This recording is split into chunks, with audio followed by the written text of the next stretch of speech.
داڑھی رکھنا فرض ہے، رسول اللہ صلی اللہ علیہ وسلم کا آرڈر ہے، اعفوا اللحا وقصوا الشوارب، داڑیاں بڑھاؤ، خالف الیہود والنصارى، یہود و نصارہ کی مخالفت کرو۔ تمام پیغمبروں نے داڑیاں رکھی ہیں، بڑھائی ہیں، صرف رکھنا خشخشی داڑھی جسے کہتے ہیں وہ کافی نہیں ہے۔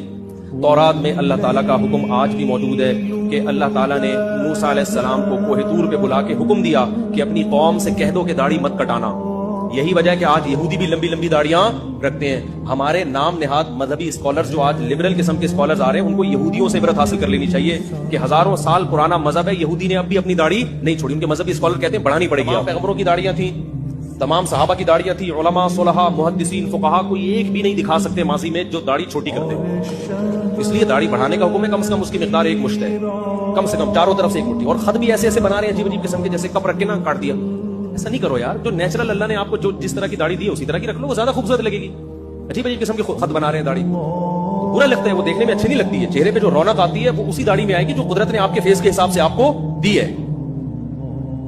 فَلَا يُغَيِّرُنَّ خَلْقَ اللَّهِ، قرآن کہتا ہے نا کہ ہم شیطان نے قسم اٹھائی تھی کہ اللہ میں ان سے تیری تخلیق چینج کرواؤں گا، میں جس فطرت پہ تو نے پیدا کیا۔